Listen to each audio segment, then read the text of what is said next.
¿Quién fue Gertz Manero? Fiscal general de la República, policía, hombre riquísimo, marcado desde niño por la intriga y la oscuridad. Su biografía es una saga fascinante que nos narró hace apenas unos días un gran periodista, Jesús Lemos.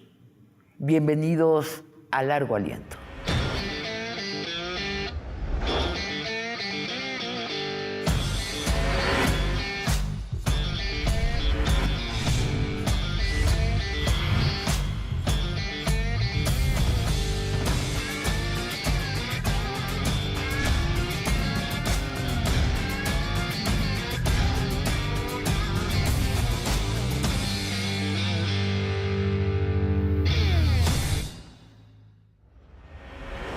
Jesús Lemos, bienvenido a Largo Aliento. Gracias, Sabina. Siempre un gusto y un placer poder estar contigo. Jesús, López Obrador prometió el fin de la corrupción y de la impunidad. Tú has escrito que el responsable principal de ese incumplimiento ha sido el fiscal general de la República, Gertz Manero. ¿Cómo lo sostienes? Lo sostengo con base en una investigación periodística, Sabina, sobre quién es Alejandro Gertz Manero, cómo llegó y se infiltró a un proceso transformador, innovador para México, el de la Cuarta Transformación, y cómo desde ahí lo único que ha hecho ha sido frenar el avance de esa Cuarta Transformación, porque la Cuarta Transformación nos ofreció muchas cosas, pero básicamente nos ofreció el fin de la impunidad y de la corrupción. Y lo que el fiscal Alejandro Gertz Manero ha hecho ha sido simplemente entorpecer ese proceso de combate a la corrupción y la impunidad. ¿No exageras en señalarlo como principal responsable? No, por supuesto que no, porque para empezar es legalmente el primer responsable del combate a la delincuencia y el combate a la impunidad, y en ese sentido no está haciendo nada. Entonces no soy yo el que lo señala, es él mismo el que se señala con su falta de trabajo. A ver, vamos por partes. ¿Por qué el fiscal no persigue a los expresidentes Peña Nieto y Felipe Calderón? Así lo prometió López Obrador, lo puso, votamos en un plebiscito. ¿Y por qué no lo hace el fiscal? Bueno, es que pareciera que el fiscal va por un rumbo distinto al del propio presidente López Obrador. López Obrador, tú bien dices, nos ofreció, nos enamoró. Yo sigo confiando en que iba a ir contra la corrupción de los gobiernos del pasado, por lo menos los más inmediatos, Fox, Felipe Calderón, Enrique Peña Nieto, y no lo ha hecho. Y no lo ha hecho seguramente no porque no dependa de él, sino más bien porque seguramente quien depende de él en la Procuración de Justicia, que es el fiscal, no ha querido hacerlo. Y Gertz Manero no ha querido hacerlo porque Gertz Manero, acuérdate que es un ejemplo claro de lo que el presidente López Obrador quiere combatir. Pero Jesús, déjame preguntarte puntualmente. ¿Dices que no ha hecho nada? No. O sea, ¿no ha hecho nada en el sentido de investigar y atrapar a los expresidentes si es que son culpables de crímenes? Por supuesto que no ha hecho nada. Hay carpetas de investigación que se hicieron, pero no las hizo él, contra Felipe Calderón y contra Enrique Peña Nieto. Esas carpetas de investigación contra estos expresidentes las integró la Unidad de Inteligencia Financiera cuando en su momento estaba Santiago Nieto. Gertz Manero, a pesar de que tiene una fiscalía especializada en combate a la corrupción, no hay una sola carpeta de investigación por parte de esa fiscalía. Ni una sola carpeta de investigación. Bueno, Jesús, sigamos adelante con otras personas que pensábamos que iban a dar la cara a la justicia a través de la fiscalía. ¿Qué pasa con los culpables de la desaparición de los 43 estudiantes? Pues es un proceso que no le ha querido entrar el fiscal general de la República. Hay mucha voluntad de parte del presidente, hay mucha voluntad y un trabajo grande el que hizo el señor Encinas con la investigación para establecer la verdadera verdad histórica de qué pasó en aquella noche de Iguala. Pero no se ha hecho nada por parte de la Fiscalía, porque aun cuando la Constitución, Sabina, establece que es el Ministerio Público el perseguidor de los delitos, no ha querido investigar a fondo este caso y ha querido dejárselo al Ejecutivo Federal. como si fuera una tarea del presidente. ¿Cuál es el estatus del caso Lozoya? Escuchamos a una grabación en las redes de precisamente Hertz Manero y el papá de Lozoya. ¿Qué está sucediendo allí? Bueno, en el caso de Lozoya sigue habiendo complicidades, sigue habiendo la intención del fiscal de querer dialogar, negociar, ayudando. Fíjate, escuchamos un audio en el que el fiscal general de la República está prácticamente diciéndole a la familia de Lozoya cómo defender a Lozoya de él mismo, cuando ellos son los que, la fiscalía es la que se encarga de la persecución del delito. Ahí hay un conflicto de intereses muy claro. Pocas palabras, el estatus jurídico no lo conozco, pero lo veo desde el punto de vista político y creo que la fiscalía está haciendo una gran tapadera de Emilio Lozoya. La fiscalía debió revisar a qué militares. Sin duda alguna, debió de comenzar por el militar número 1 de México, por el general Salvador Cienfuegos Cepeda, pero no podía ir contra el general Salvador Cienfuegos Cepeda porque hay intereses creados para ahí, pareciera, Sabina, porque fue el militar que el gobierno de México rescató de la justicia norteamericana por delitos de lavado de dinero y de tráfico de drogas. Lo rescató únicamente para exonerarlo en México y el encargado de esa exoneración se llama Alejandro Hertz Manero. Él debió haber sido el primero en ser investigado en el caso de los 43. ¿Y cuántos feminicidas han sido investigados? En este caso de los feminicidas, desconozco el tema, no es un tema, te soy honesto, Sabina, no es un tema que tenga mucho seguimiento periodístico por parte mía. Te puedo hablar de otros temas. Cometería un error si te digo el tema de los feminicidios, no es un tema que tenga yo bajo investigación. Bueno, entonces explícame qué hacen en la Fiscalía General de la República. Digo, es un aparato burocrático muy grande. Pues yo creo que eso es la gran pregunta que nos hacemos todos los mexicanos. ¿Qué está haciendo la Fiscalía General de la República con relación a la persecución de los delitos principales, a los principales delitos? Sí es cierto, los feminicidas, el asunto del feminicidio es un tema que nos lastima mucho, pero también nos lastima mucho el de los desaparecidos y en materia de desapariciones no hay. Nos lastima mucho el asunto de los homicidios dolosos derivados de la confrontación narco-fuerzas federales y también no hay muchas investigaciones en torno a eso. Nos lastiman mucho los secuestros, por supuesto. No hay investigaciones en torno a todo eso. Entonces, ¿qué es lo que está haciendo? Preguntas, Sabina, ¿qué está haciendo la Fiscalía General de la República? Nada. Simplemente está dedicando como a tapar el pasado, como a, no, aquí no pasa nada, como que esta Fiscalía General de la República no va a perseguir salvo asuntos que sean de mucha o suma importancia del propio fiscal general.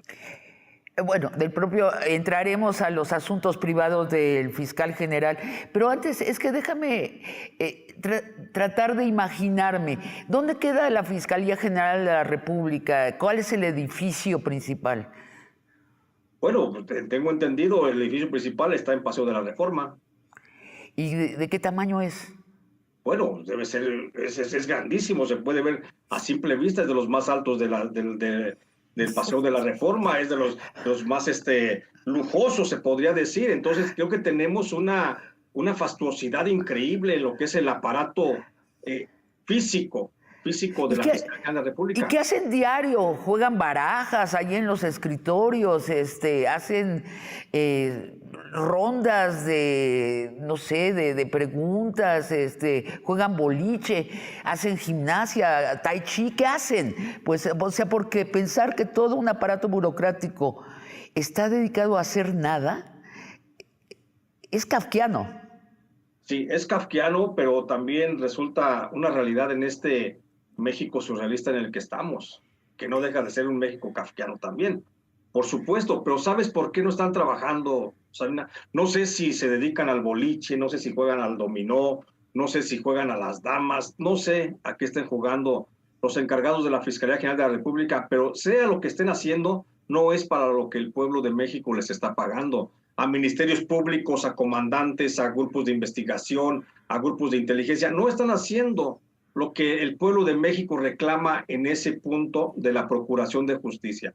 Yo no sé a qué se dediquen, no sé a qué se dediquen los principales funcionarios. De lo que sí puedo asegurar, y ahí está a la luz de las pruebas, es la funcionalidad del propio fiscal Alejandro Gertz Manero.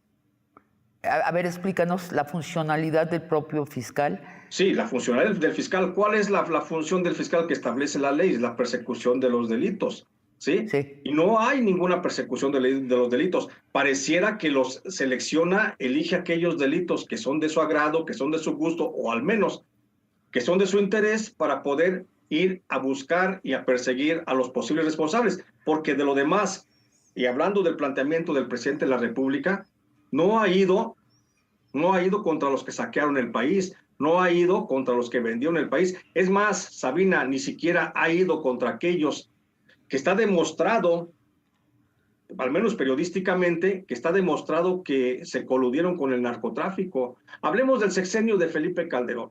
Ahí hay muchísimos responsables, por no hablar del tema de Genaro García Luna. Hay muchísimos responsables que se coludieron con el narcotráfico. Dime cuál de esos responsables tiene en estos momentos una carpeta de investigación por el delito de delincuencia organizada y fomento al narcotráfico. Ninguno. Bueno, ninguno. Ni siquiera Genaro García Luna. ¿Qué te dice que en cambio Gertz mandó a apresar a la hija de su cuñada y la mantuvo en la cárcel 2 años? Bueno, es un caso vergonzoso, es un caso que estoy seguro en ningún país del mundo hubiera permanecido un procurador de la República después de un evento como ese. Es vergonzoso ver cómo 2 mujeres inocentes fueron acusadas por el Procurador General de la República, bueno, en este caso el Fiscal General de la República, de delitos que no cometieron y delitos que ni siquiera existen en nuestro Código Penal. Entonces, habla, por supuesto, de una perversidad enorme del fiscal que no tiene miramientos ni se toca el corazón cuando se trata de satisfacer enconos personales. Jesús, ahora, Gertz Manero ha sido un personaje fascinante en sus logros, sus omisiones y sus pecados. Y como toda persona, su carácter y destino se explican por su biografía. A mí me gustó mucho tu libro El Fiscal Imperial porque precisamente cuentas los datos principales de su biografía que explican quién es Gertz Manero y también explican el sistema de justicia de nuestro país.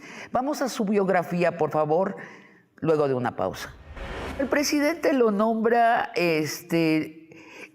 lo que siempre quiso ser, el fiscal general de la República. El Congreso lo ratifica entre aplausos. Se convierte en lo que siempre quiso ser, el hombre fuerte de la justicia en México. ¿Por qué no cumple su promesa? Yo pienso que no cumple su promesa porque tiene demasiados compromisos con el pasado. ¿En dónde va a buscar la corrupción, Sabina? ¿Va a buscar la corrupción en el gobierno de Vicente Fox cuando él fue secretario de Seguridad Pública? ¿O va a buscar la corrupción en el gobierno de Felipe Calderón cuando él fue también diputado federal por Movimiento Ciudadano? Dime, ¿en qué momento en el gobierno de Enrique Peña Nieto, cuando tiene tantos amigos y tantas conexiones? Yo pienso que el pecado de Alejandro Gertz Manero es ser amigo de todos.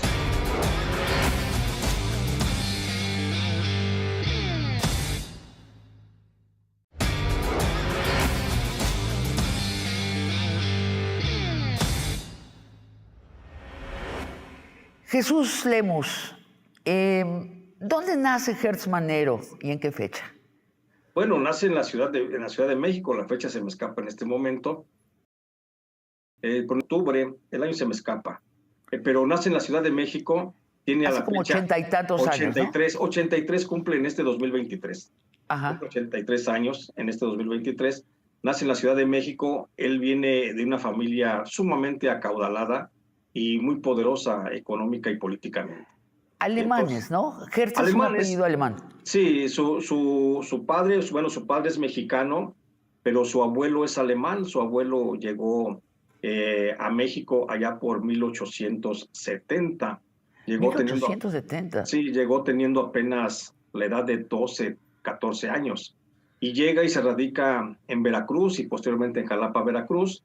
Llega con un patrimonio económico de 800 pesos de aquel tiempo.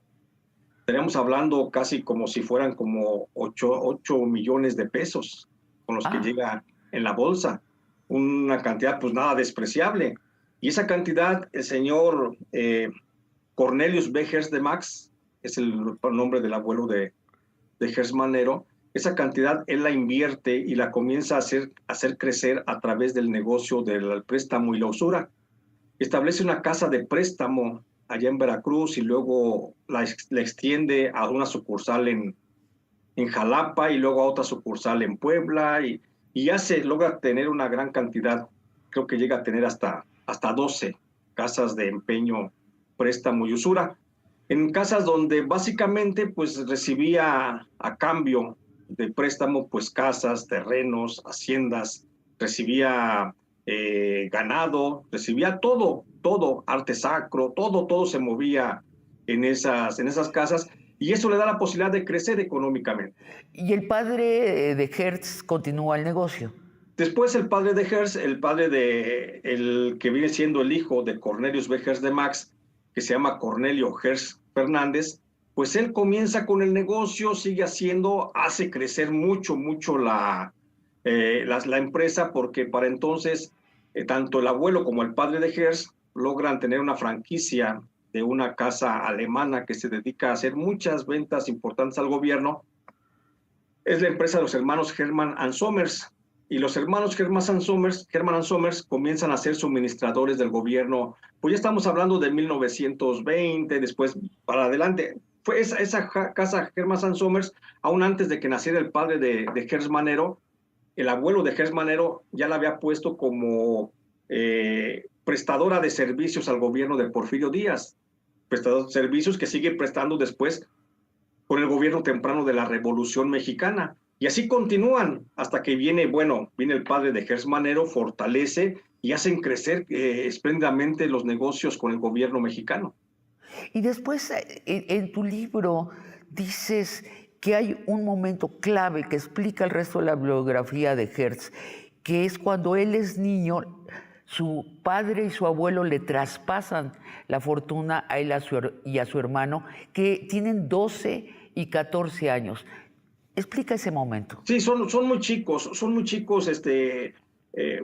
después cuando el padre de Hertz Manero y su abuelo, el abuelo de Hertz Manero, comienzan a tener una relación económica con el gobierno mexicano, no hay que olvidar una cosa, que el abuelo de Hertz Manero fue muy cercano al mundo diplomático y en un momento fue cónsul honorario del gobierno de Hungría.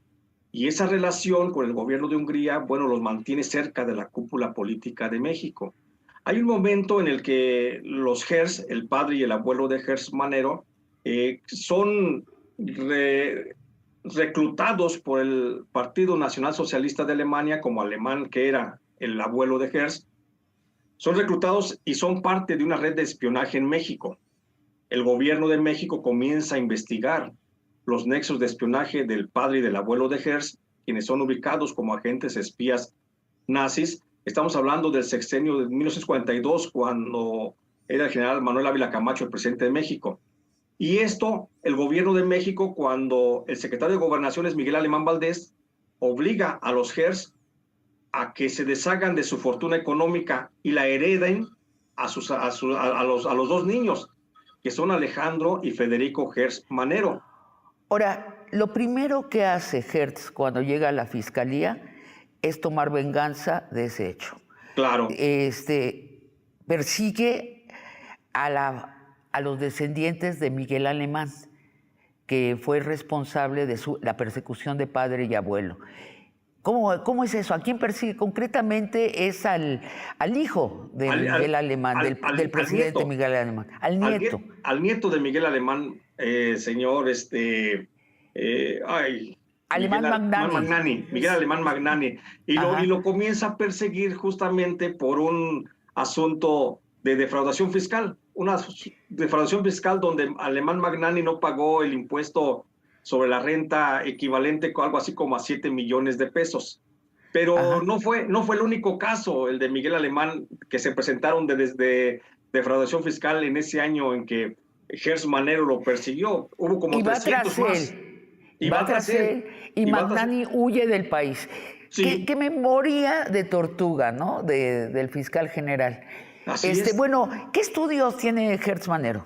Bueno, Gers Manero tiene estudios de doctorado en Derecho, tiene estudios de Administración Pública. Es un hombre bien formado, es un hombre bien estudiado, muy letrado. Es autor como de 7 libros, libros bastante buenos, libros que a la luz de la opinión de varios editores que consulté para ello, pues tenían mucho contenido. Se dedica mucho a la historia, hace biografías de figuras públicas norteamericanas, hace biografías de mexicanos. O sea, tiene una buena pluma, tiene una muy buena calidad, porque Alejandro Hertz Manero, independientemente de que de que no ha sido el funcionario público que se requería en México, es un intelectual muy importante.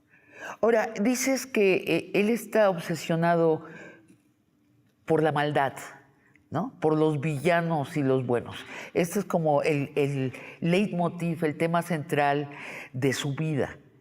Sí, Eso vuelve fascinante toda esta biografía, claro, porque, además con su riqueza apoya a villanos y a héroes, ¿no? Le claro, gusta apoyar a la gente cuando está en su embrión. Por ejemplo, es el caso de su apoyo a López Obrador, que claro. explica su amistad. ¿Cómo ayuda a López Obrador? Bueno, no nada más a López Obrador, el Hertz Manero, imbuido por ese germen de conocer la vida a partir de buenos y malos, porque su propia familia fue buena, perseguida por funcionarios malos, y luego fue reconocida también como buena por funcionarios buenos. Él mismo, Hertz Manero, con toda su O de fortuna, pronto, digo, tener nexos con los nazis, yo no diría que es ser bueno, ¿no? De desde su pronto punto se de van vista, digo yo, del lado oscuro y son acusados de malos, pero los malos y los buenos. Apoya siempre, a López Obrador cuando está muy chavo López Obrador, ¿no? sí, Cuando fíjate que los dos son jóvenes. ahí cuando los dos son jóvenes, fíjate que el fiscal general de la República pues estaba joven también cuando lo designan procurador general, bueno, procurador de la defensa del trabajo del gobierno federal. Y en aquel tiempo, en el gobierno de Luis Echeverría Álvarez, es cuando justamente coincide con el presidente López Obrador, que ya el presidente López Obrador era el director del Instituto Indigenista en Tabasco. Y entonces López Obrador tenía la necesidad de buscar cómo ayudar a los trabajadores indígenas del IMSS-Coplamar que no tenían prestaciones. Eso lo acercó con el propio Hertz Manero, que era el procurador del trabajo, y créeme que lo que marca la historia es que Hertz Manero le abrió las puertas a López Obrador, hicieron muy buena relación, incluso Hertz Manero hizo propuestas para que la Secretaría del Trabajo y Previsión Social hiciera modificaciones a la ley para reconocer el derecho laboral, en derechos laborales a muchos trabajadores indígenas. Y eso fue lo que hace que se hermanen mucho y se entiendan muy bien. ¿A quién más apoyó en la izquierda Hertz Manero? Bueno, Hertz Manero desde su posición, el que siempre fue un miembro de una clase privilegiada, única, porque tenía dinero, tenía capacidad económica, perdón, capacidad cultural, y sobre todo tenía una intelectualidad muy, muy, muy importante, comienza a reconocer el trabajo democrático que desde adentro del PRI está haciendo el ingeniero Cuauhtémoc Cárdenas Solórzano. Cárdenas Solórzano, cuando rompe allá por 1988 con el PRI, que lo tiende a democratizar, pues recibe justamente el respaldo de Hertz Manero, el financiamiento de Hertz Manero, que van a empujar la democratización del país, y junto con él, el movimiento democratizador del PRI, pues otros luchadores sociales de izquierda como Ifigenia Martínez, como el propio Eberto Castillo, Pablo Gómez, López Obrador. O sea, surge aquí una casta de luchadores sociales que son empujados justamente por la acción de Hertz Manero, que reconocen ellos la posibilidad de que crezca en México la democracia. Y después cuando hay la transición a la democracia y sube Fox a la República, pues él sale como el policía estrella, ¿no? ¿Qué lo Sí, nombra Fox? sí, porque Hertz Manero apoyaba las causas democráticas, pero también nunca se alejó de su verdadera clase social, que era la clase empresarial y las élites mexicanas. Y por eso apoyaba con sus recursos las causas democráticas, pero también apoyaba a los movimientos de derecha. Cuando surge la propuesta de Vicente Fox de democratizar el país a través del cambio y de un partido de la Acción Nacional que se ofrecía como una verdadera alternativa político-económica para el país, pues también recibió los beneficios de la gran fortuna de Alejandro Gertz. Y ahí es Entonces, cuando, sí, esto explica que cuando va al Congreso Hertz para ser interpelado, cuestionado, ante la sorpresa de los ciudadanos, no es interpelado, no es cuestionado. Lo reciben como un héroe, le dan un trato casi de cóctel, ¿no? sí. Lo invitan a un apartado, no dejan entrar a la prensa, platican con él, nunca hay tensión, porque es amigo del PRI, del PAN y de la izquierda, ¿no? En su versión PRI, PRD y en su versión Morena. Es amigo de todos ellos, de todos los, de la élite política. Exactamente. Es un antiguo amigo de la élite política y él mismo es parte de la élite política. Claro, claro, te digo, ya estuvo con el PRD, con el PAN, fue diputado del Movimiento Ciudadano, o sea, en todas partes lo quieren, le reconocen el trabajo por haber sido parte en algún momento de ese partido y ha estado transitando de ideología en ideología, o más bien dicho, mejor, de partido en partido, y ha estado, y por eso todos los partidos lo quieren, por eso en el Congreso todo el mundo lo quiere a Gertz Manero porque tiene buenos amigos en todos lados. Y por eso podemos entender, Sabina, que cuando él fue candidato a la fiscalía, fue uno de los de la terna, pues no hubo nadie que dijera no queremos a Gertz. Todos se abalanzaron sobre Gertz. Bueno, incluso la población civil tenía muy buen prestigio. Vamos a llegar a ese momento, pero antes te quiero preguntar, con la élite empresarial, ¿con quién es muy cercano Hertz? Bueno, Gertz Manero es muy cercano con muchos de los viejos potentados económicos que tenemos en el país. Hablamos los Slim, los Elú, ¿cómo se llaman? Talleres. ¿Por qué? Porque son los que vienen junto con su papá, junto con el papá de Gertz Manero, de luchar. Hay que recordar que el papá de Gertz Manero intervino directamente en la fundación del Banco de México.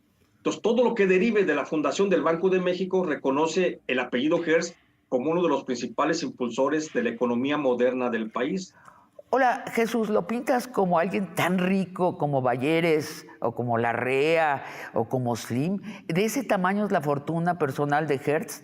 Podría ser de más, podría ser más. ¿De más? De más, Perdón. sí, podría ser de más, solamente que a lo mejor sus actividades empresariales, económico-productivas, a lo mejor están un poco más subterráneas, a lo mejor se dedica a otras actividades, tal vez como más de inversiones, más que de ejecución de obra, etcétera, pero podría ser incluso más rico que los Bayeres. ¿Qué Slim? No lo sé si es de Slim, pero sí puede andar por ahí disputándole a Slim. ¿Qué sabemos primero de qué áreas productivas tiene? ¿Dónde ha multiplicado la herencia de su padre o la ha conservado? Pero no suena como que lo tuvo en el banco, estuvo produciendo esa fortuna. Pues en un banco mexicano seguramente no, esas fortunas han estado siempre en el extranjero, Sabina. Ahí entonces han estado más bien en el extranjero, están produciendo más bien en el extranjero, están en cuentas bancarias, pues en algunos paraísos fiscales, sin duda alguna. ¿Y tiene empresas, Hertz? ¿O es inversionista en empresas?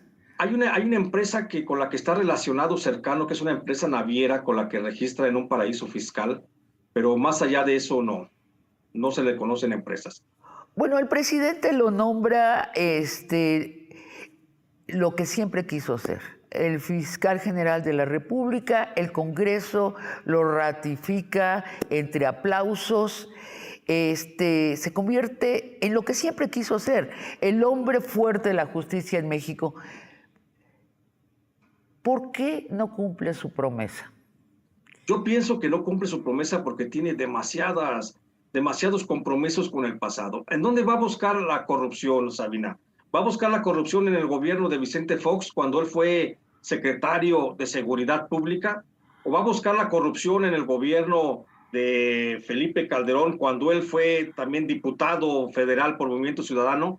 Dime, ¿en qué momento en el gobierno de Enrique Peña Nieto, cuando tiene tantos amigos y tantas conexiones?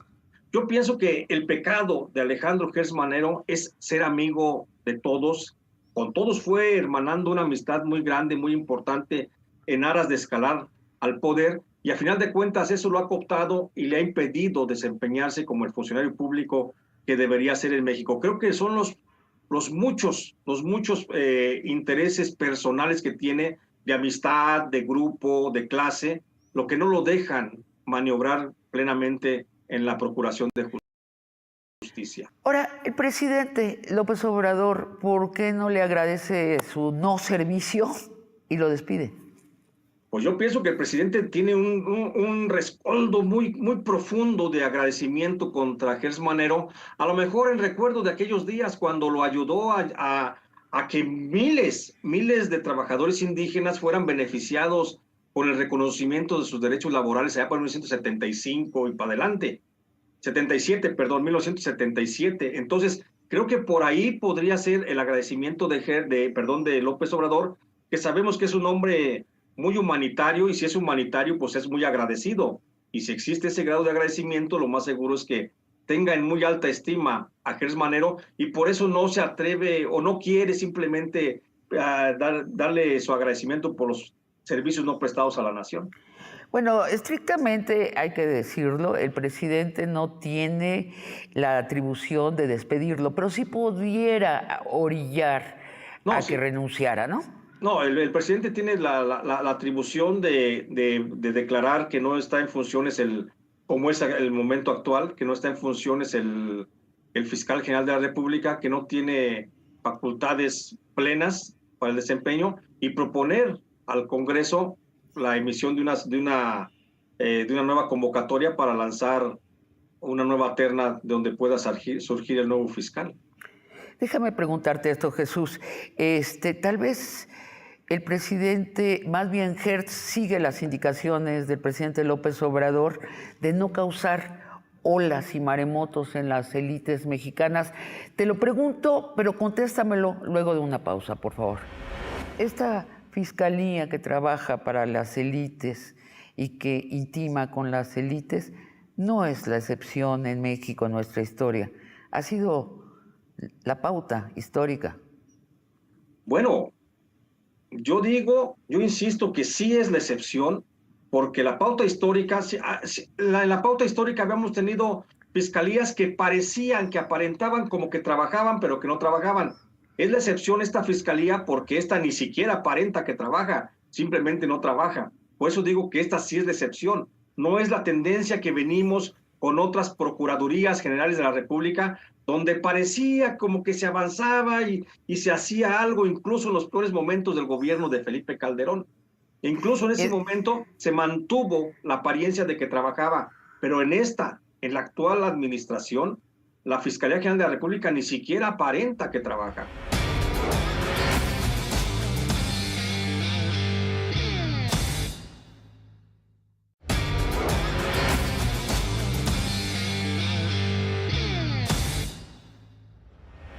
Jesús Lemos, afirmas que Gers Manero abusa de la confianza del presidente López Obrador, que lo nombró fiscal general de la República. Y yo te pregunto, ¿no es posible que tal vez más bien está siguiendo las indicaciones del presidente de no causar maremotos en las élites mexicanas?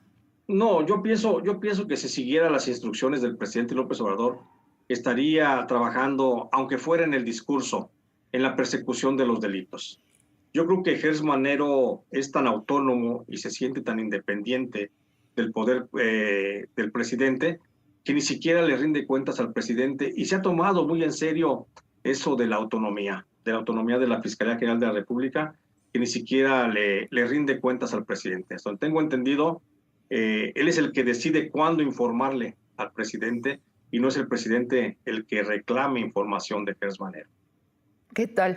Y bueno, y el Congreso, ya vimos cuál es la actitud del Congreso, ¿no? Lo llaman porque hay un clamor de la sociedad civil de que el fiscal responda ante su inactividad, y lo llaman, y de plano es como, tiene un ambiente de cóctel, ¿no? Hacen bromas, lo abrazan todos están en su parte. Entonces también ya renunciaron a llamarlo a cuentas. Ahora, se rumora que debido a su enfermedad Lleva un año sin pararse en la fiscalía, ¿esto es cierto? Sí, sí, es tan cierto que, bueno, a la fecha en que estamos haciendo esta entrevista, pues el fiscal todavía no sabemos cuál es su condición de salud. Sabemos por fuentes cercanas a la Fiscalía General de la República que su condición es muy, muy delicada de salud. El presidente de la República no quiere reconocer que esté enfermo de cáncer, el fiscal general de la República, pero lleva casi un año alejado de su función, prácticamente delegando desde su casa en pijama y en pantuflas, prácticamente desde allí dirigiendo la seguridad, bueno, la procuración de justicia del país. Entonces es cierto, es un personaje que está muy aislado, como que siente que no tiene la obligación de rendirle ni a ti, ni a mí, ni a ningún mexicano, ningún tipo de cuenta, como que siente que tiene por derecho natural esa posición política y como que siente que somos los mexicanos poca cosa a lo mejor para que él nos tenga que explicar por qué razón no se presenta, por qué razón no rinde cuentas. ¿Y en quién delega el poder ahora que no está asistiendo a la fiscalía? Bueno, hay un hombre que está muy cercano al fiscal desde hace muchos, muchos años, lo ha acompañado ahí en sus actividades públicas, se llama Juan Ramos López, él es el actual fiscal especializado de control competencial, al que, de acuerdo a la ley, le correspondería sucederlo en caso de que se ausentara definitivamente el fiscal. Él, Juan Ramos López, es el encargado, es el hombre de las confianzas de Gers Manero y es el que está haciendo hoy la labor de fiscal general de la República. ¿Y qué perfil tiene este hombre? Bueno, pues es un perfil un tanto oscuro. Públicamente se le conoce porque ha sido asesor en algunas comisiones, la Comisión de Marina del Congreso del Congreso Federal, ha sido director del área de Derecho de la Universidad de la UDLA, de la Universidad Propiedad de Gers Manero, y pues nada más, siempre ha estado muy cerca de Gers Manero, no tiene un perfil muy, muy público, muy amplio, una trayectoria muy amplia o reconocida como para estar detentando ese cargo, pues no lo tiene. Él está ahí por la amistad de Gers Manero. Tiene cáncer de páncreas el fiscal. De acuerdo a las fuentes extraoficiales, lo que se sabe es que tiene cáncer de páncreas, posiblemente ya en esta fecha en la que estamos hablando esté en el periodo de metástasis, ya se esté extendiendo posiblemente ese mal a otros órganos y pues bueno, la lógica indica que podría ser muy reducida su posibilidad de vida. Bueno, deseemos que no le pase nada, la verdad, que la libre. Hay medicina muy avanzada en ese sentido. En todo caso, por ley se queda hasta el año 2027. Hasta el 2027, ¿no? Es el único de la Cuarta Transformación que tiene garantizado su pase al siguiente sexenio. No sabemos todavía quién va a ser el presidente o presidenta de México, pero sí sabemos que vamos a tener al fiscal Gers Manero. Bueno, porque estrictamente es autónomo. O sea, por eso no sabemos, ¿no? Es transeccional.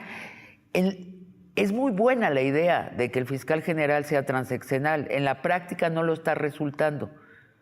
No, por supuesto que no está resultando en la práctica, porque estamos hablando de una gestión a la que todavía le faltan 5 años de trabajo y no creo que México esté dispuesto para aguantar otros 5 años sin un fiscal que quiera operar de acuerdo a las necesidades de la población. ¿Quién es México? Pues o sea, México, personifícame, o sea, ¿qué puede, cuando dices México no puede aguantar, pues el hecho es que estamos aguantando. No, pues yo creo que México para sintetizarlo, somos la opinión pública. En México somos la gente, la de a pie, la de la calle, no las élites doradas del poder, no las clases políticas, no los partidos políticos. El México de la calle es el que digo, el que no puede aguantar. Y tú vas a decir claramente quién habla por esas clases sociales, pues ahí está la opinión pública. ¿Sí? Ahí está la opinión pública que se vierte a través de los medios de comunicación y a través, sobre todo ahora, de las redes sociales, no hablan de una posibilidad de seguir aguantando un fiscal como Gers Manero, ¿eh? Jesús, hablemos de las consecuencias de tu libro. Primero, ¿por qué realizaste la investigación del fiscal imperial, no en México, sino en Norteamérica? Primero, porque en México no hay información, toda la información de Alejandro Gers Manero fue sustraída, ha sido saqueada, robada, destruida. Perdón. En todas las instituciones donde ha trabajado ha sido sustraída, borrada, quemada, ¿sí? Exactamente. ¿Toda? Mínimo ¿Toda? ha sido sustraída la mayor parte de la información. O sea, La te mayor. consta, tú Me fuiste a consta. buscarla Claro, claro. Sí, y no había. no podría yo hablar de un trabajo periodístico si no te doy plena certeza de que fui a hacerlo. Fui a buscarlo. No hay información de Gers Manero, por ejemplo, el Instituto Nacional de Antropología e Historia, que fue donde estuvo mucho tiempo dirigiendo. No hay mucha, o sea, sus informes, o más bien el trabajo que hizo dentro del Congreso es muy limitado también. O sea, como secretario de Seguridad Pública, en los anales de la Secretaría de Seguridad Pública, no hay muchos informes de la gestión de Gers Manero, faltan muchos. Casi fueron sustraídos como cuando García Luna sustrajo sus documentos, sus investigaciones. En el CISEN la información de de Alejandro Gers Manero prácticamente no existe. ¿Y cuál es tu hipótesis? ¿Por qué? ¿Quién lo sustrajo y por qué? Mi hipótesis es que él mismo se dedicó a sustraer, a borrar las evidencias como si quisiera borrar lo que algún día alguien podría comenzar a investigar. Afortunadamente, bueno, en algunos archivos y expedientes de Estados Unidos, todavía ahí sí no se pudo borrar nada y ahí hay todavía mucha información respecto a la función pública de Gers en México. Entonces, ¿dónde investigaste? Yo investigué mucho con fuentes y en archivos del FBI, de la DEA y de la CIA. Ahí fue donde tuve que documentarme ampliamente de los trabajos que hizo este personaje en los tiempos. Fíjate, desde 1975, cuando fue el coordinador de la Operación Cóndor en México. Desde entonces se le sigue la pista allá en Estados Unidos. Es inevitable pensar en ese abuelo y ese padre señalados como espías nazis, ¿no? O sea, Sí, hay sí. una tradición familiar al respecto. Sí, es inevitable pensarlo porque pues fueron perseguidos del régimen y luego fueron ensalzados por el propio régimen mexicano. Entonces sí hay momentos, hay claroscuros de la personalidad del padre y del abuelo de Gers Manero. Y solamente, Sabina, como te decía, solamente conociendo la historia de quién es Gers Manero, Así es. podemos entender qué es Gers Manero. Y ya publicado el fiscal imperial, ¿has tenido represalias, comunicaciones, recados, cuidado? No cruces la calle sin voltear atrás, advertencias. Lo que le pasa a los periodistas en México cuando se meten con gente poderosa, ¿te ha tocado? Sí, por supuesto, tengo amenazas de muerte. Después de que salió el fiscal, llegaron amenazas de muerte. Fue por mí un grupo de gente armada que llegaron a mi domicilio a tratar buscándome para llevarme, y eso es lo que ha hecho que el mecanismo de protección me diera seguridad. Estoy A bajo ver, la protección del ¿cuánta mecanismo. gente, un grupo de gente armada, cuántos y venían uniformados o No, no? no, no, no, no, no iban uniformados, ellos vestían ropa de civil, llegaron hasta la puerta de mi casa en Morelia para buscarme, no se identificaba únicamente como gente de la fiscalía, así, gente de la Gente de la fiscalía, fiscalía. sí, nada más, no dijeron si de la fiscalía local o de la fiscalía federal, pero ¿Cómo llegaron, sabes que iban armados? pues porque se notaban las armas a simple vista, ¿sí? Hay testimonios de eso, de que las armas estaban a simple vista y entonces por eso estaban armados, fueron por mí, fueron a buscarme, yo no estaba en el lugar, afortunadamente, y pues eso fue lo que sucedió. Después ya se ha iniciado una investigación por parte del Ministerio Público y no hay nadie oficialmente de ninguna fiscalía fue a buscarme. Y tú te fuiste de México. Pues sí. ¿Podemos saber dónde estás? Preferiría no. Tu libro en librerías, ¿cómo le ha ido? Fíjate que le va bien al libro, es un texto periodístico que la gente lo está buscando, la gente lo está tomando muy, muy bien, la gente se está informando, documentando, no hay ningún tipo de morbo ni ningún tipo de mala intención, dolo, ni filia ni fobia al momento de escribirlo, y se está moviendo bien ese libro en las librerías. ¿Y no te lo han retirado de librerías? Lo retiraron un tiempo de dos librerías, lo retiraron de Sambors y lo retiraron de Gandhi. Incluso Bueno, bueno. lo O sea, escondieron, pero al parecer ya volvió otra vez a los estantes, no sé a qué se deba. ¿no sabes por qué lo retiraron? Bueno, podemos No, imaginarlos y podemos imaginar, pero no podemos imaginar por qué lo regresaron. lo Acá, regresaron. entre paréntesis, un dato cultural, Samors es la mayor librería de este país Claro, y Gandhi es la segunda mayor librería. exacto. Entonces, no es inocente. Supongo que tú... ¿Qué editorial es, Jesús? Es la editorial HarperCollins la que publicó mi libro.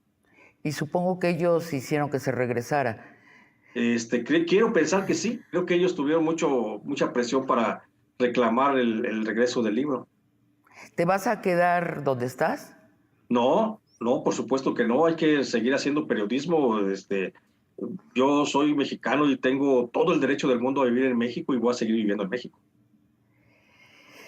Jesús, última pregunta. ¿En nuestro país la justicia es una excepción Creo que o sí. es la norma?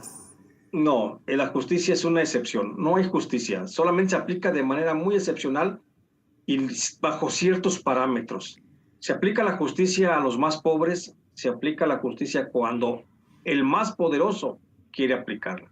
No es una norma como debería de ser, como está establecido en la Constitución, que debe haber justicia pronta y expedita. No, no es cierto. En México la justicia está detenida por muchos intereses personales, pero aparte de la lentitud de la Fiscalía General de la República para procurar justicia, también hay que atribuirle a esto otro tema, la gran corrupción que hay dentro del Poder Judicial. Porque el Poder Judicial, ese es otro tema aparte, que también le corresponde a vigilarlo, cuidarlo, pues a quien se siga haciendo cargo de este proceso de transformación, que yo quiero que sí siga. Entonces, esta fiscalía que trabaja para las élites y que intima con las élites no es la excepción en México, en nuestra historia. Ha sido la pauta histórica.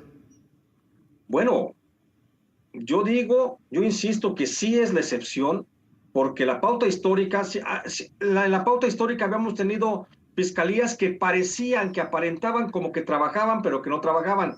Es la excepción esta fiscalía porque esta ni siquiera aparenta que trabaja, simplemente no trabaja. Por eso digo que esta sí es la excepción. No es la tendencia que venimos con otras procuradurías generales de la República, donde parecía como que se avanzaba y se hacía algo, incluso en los peores momentos del gobierno de Felipe Calderón. E incluso en ese Es, momento se mantuvo la apariencia de que trabajaba, pero en la actual administración, la Fiscalía General de la República ni siquiera aparenta que trabaja. Por eso te digo que es la entonces, excepción. tenemos una Fiscalía General de la República honestamente improductiva. Totalmente, totalmente. Muchas gracias, Jesús Gracias. Lemus. Hasta la próxima. Y amigos y amigas, hasta el próximo jueves en otra conversación de largo aliento.